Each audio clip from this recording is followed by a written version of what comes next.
Okay, everyone, welcome back to another video. I know I am late to this. I am very late to this. I had no idea this had happened until I saw videos popping up on YouTube, and I was like, oh crap, I gotta get to this.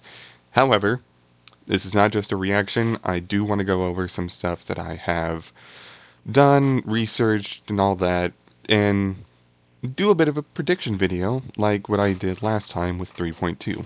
I was completely wrong there, but you never know. I could be right again. Or I say again because I was right about Denia being the Thrunodian Resonator. Woohoo. And yeah, but let's get right into the topic of this video. Hiyuki and Denia, they got official gameplay from Xbox. We have an official Xbox leak now. We've had Jeff Keighley and we've had Billy as well. They've leaked some kits, but now we've got Xbox on that bandwagon now.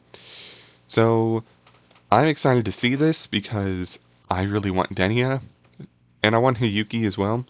So let's go ahead and just see what we're dealing with and see what we can glean from their kits. Okay, the Xbox, and there's Hiyuki in all of her glory. Uh, okay, so it's the same type of thing as the Fiber Showcase. Ooh, whoa. Oh, oh my god. Oh my god. So she goes into like a blue form, a crystal form. Okay. That reminds me of Carlotta. No, she's got a moon in the sky. Wait. Okay. Oh. Okay. Ooh. Okay. She had a bow and a sword. And here's Denia. I'll go back and I'll pause it. I'm just watching this the entire time. Okay, yeah. So this, the very first ultimate, goes into the Thrunodian state. Ooh. Okay. Ooh, a field. It generates a field? Ooh, okay. There was obviously a lot more focus on Hiyuki than Denia this time around. Okay, let's let it play out. Let's watch it again. And I'll be pausing this time just to see. Okay, we don't need to go through this. Okay, so that's her basic attack chain. She does some sword slashes and then transforms it into a bow, which I think is part of her story and like her past. She's done many things. She's done like she's had a lot of different lives she's lived, but and she's using those past experiences in her combat. Okay, and we have the first ultimate here, which reminds me a lot of Cho Yen. I just pulled him yesterday. Um, and this gets her into like an enhanced crystal form with the screen having this frost effect around it, and then looks like an enhanced basic attack chain. Ooh, was that skills? Like you multiple press skills or something? Okay, and there's that. And then she has this moon. So she seems to create a domain. And she has the moon up there, little like except much bigger. Um, and then there's that, which was amazing. Like, oh my god, just creating a ice tree and then cutting it down. Okay, so far, I'll go over my thoughts more when I do the predictions about what her kit may be. I just wanted to get this out of the way so that we could actually like see what's going on. And then we have the second ultimate that we saw in the trailer with another tree, the bell, cherry blossoms. Hmm. Interesting. Okay. So I'll go more into my thoughts later when I'm actually doing the predictions in the slideshow that I have. But now we have Denia, and she's looking as good as ever. And then we have her basic attack chain. Two attacks. Okay, two attacks before we get into the ultimate we saw in the trailer, where she gets corrupted and goes into her Threnodian form. And again, we have this effect on the screen when she goes into her enhanced state. That that right there, I think that's one of my favorite moves in a Woo-Wah kit so far. Just two hands just doing that, like slashing up like that. And then we have the hand slamming down. Okay. Then, okay, so her second ultimate slams a crystal down and then creates a field effect, like a domain effect. I wonder what it does. Because we know she's fusion, and I'll go over what we know when I get to the slideshow, but we know she's fusion, and we pretty much know what her Sonata set's going to be, so we know what her main kit is going to be like. So I have to wonder what this domain is actually going to be. Um, I'll think about that and talk about it more once we get to the slideshow. So yeah, that was my reaction to the showcase. Whew. Um, yeah, definitely a step up from Sigriga's combat animations. Okay, we're back and we've got my 3.3 predictions. The base kits and maybe the story significance for Denia and Hiyuki. And all in all, it's just going to be a quick little thing, just some things I thought up, like sort of like my first video about Wuwa with the 3.2 predictions. So we have Hiyuki here. What is confirmed about Hiyuki? She is a Glacio unit, she is a sword unit, and she knows Lucilla. And what is speculation? Her story set, her story role, her echo set, her team role, and her damage type. Then we go to Denia, and I'm going to be rapid fire through this until we get to speculation stuff. Confirmed, we know she is fusion, she's rectifier, we she knows Sigrica and Navora, the Grand Architect. They are like a trio of friends, and she's the Threnodian Resonator. What is speculation? Story role, echo set, team role, damage type. Okay, Hiyuki predictions. And let me go ahead and move myself here just a little bit. Okay. So, Hiyuki predictions. We've got damage type. Resident skill could be really funny, but honestly, it seemed like there were quite a few casts of resident skill, so it might not be a joke.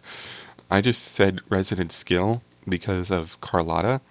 So, yeah, if she's resident skill, two Glacio resident skill units, that'd be funny. Alright, and then we have her Echo set, which will be a new set introduced in 3.3, because we haven't gotten the Glacio set yet for, uh, in a while. Like, I think the last Glacio set we got was Frosty Resolve? I think that's what it was called. It's Carlotta's set, in 2.0.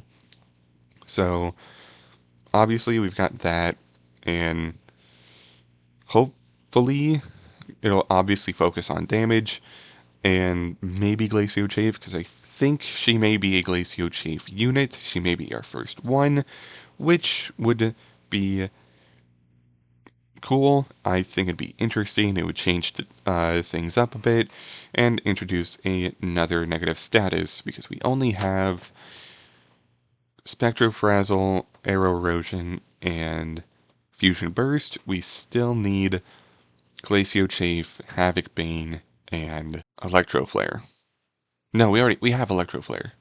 We have... Do we have Electro Flare? Thought that was Booling? I'll look it up later and put it in post.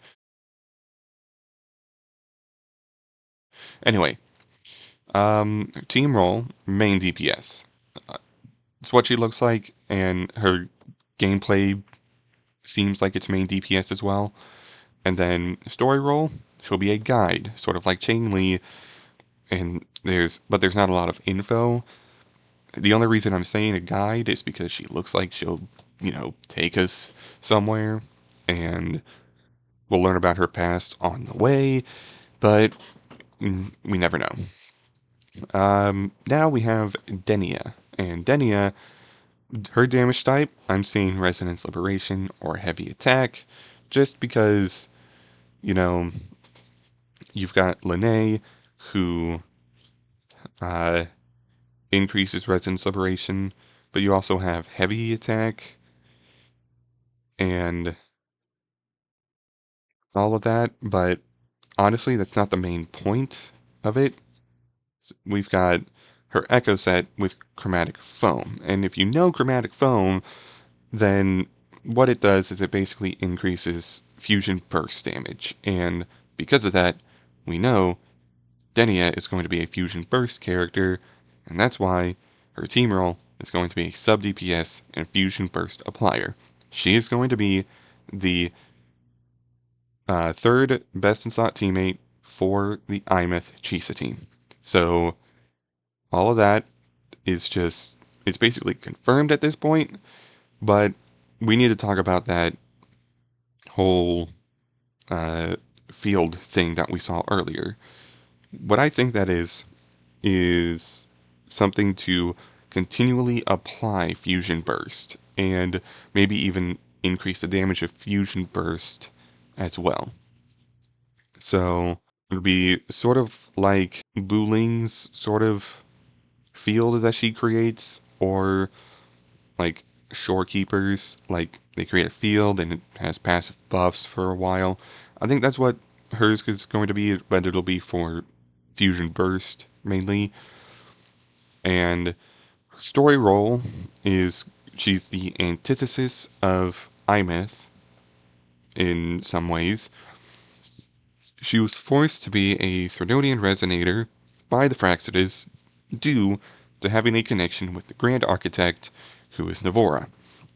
As we know, they were a trio of friends.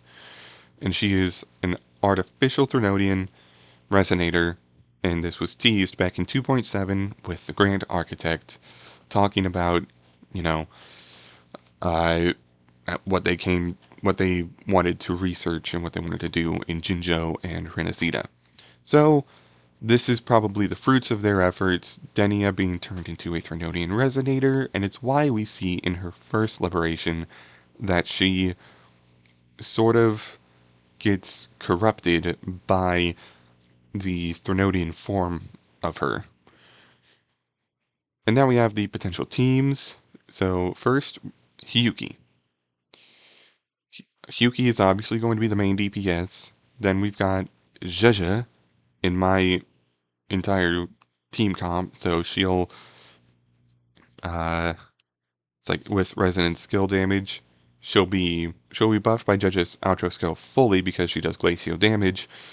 However, there's the possibility of her getting a Glacio Chafe teammate in the future if she does do Glacio Chafe. And then, obviously, you have your generalist support with Verena or Shorekeeper. Denia, on the other hand, her team is going to have Denia in the middle as the sub DPS, Imeth as the main DPS, and Chisa as the support. So, pretty cut and dry there. Honestly, like these are probably the best teams I could come up with, and the best teams that people are theorizing about, at least for me. And Denia's is pretty much confirmed at this point, so this one is good. This one, it's pure speculation at this point. We won't know until we get Hiyuki's kit in like a few weeks. Now we have the story prediction that I want to get to. So, in the last time I did a story prediction video, I kind of missed the mark on it all. I really thought Sigrika was just going to lead us to the Strider Gate. No, we didn't see the Strider Gate at all. We just got a festival. So, in this, after the festival, and, we're going to be traveling with Hiyuki after meeting her after the second half of 3.2, and we're going to learn about Hiyuki's past while looking for Denia, Navora, or Imith, because I'm sure Sigrika is worried that both Denia and Navora disappeared, and Rover wants to search for Imith, especially after learning that the Grand Architect was mainly responsible for Imith's death. So, yeah, we've got some grudges to get out of the way. Um, so we'll see Hiyuki in 3.2 second half. We'll be introduced to her by Lucilla and go on a journey with her and all that. That'll probably be the first half, if they decide to not have Hiyuki and Denia in the same banners. But in the second half, we're going to learn about Denia's role as a Threnodian resonator and discover, she's being used and was forced to be a Threnodian resonator by the Fraxidus due to, being friends with Navora, who's the Grand Architect. And in 3.3, we do not resolve Denia's problems. That was my main thing in the 3.2 prediction. I thought we were going to defeat Aleph 1 pretty early. I thought we were going to defeat Aleph 1 and then focus on the repercussions of that, not focusing on a Threnodian resonator. So, we are not going to resolve Denia's problems. We're not going to defeat Aleph 1 next patch, but we're probably going to see her, turn evil, fly off somewhere, and we're going to battle her again in the next patches. So Denia will be a recurring villain for the rest of this arc, along with the Grand Architect probably beside her, because I think she's a product of Fraxidus meddling, and we'll be getting support from our allies, Lucilla, Hiyuki, and Sigrika, maybe Chisa as well. I'm not really sure who would come to help. I know Luke would. Luke is definitely probably going to be there. But all in all, this was just a quick little story prediction, kit prediction type of video that got a little sidetracked at first because of the gameplay leak from Xbox. So hope you guys enjoyed. Make sure to like, comment, and subscribe. I will be doing more videos pretty soon. Probably just basic lore videos until we get more info, like in 3.2 second half. So I hope you guys enjoyed. I'll see you all in the next video. Bye!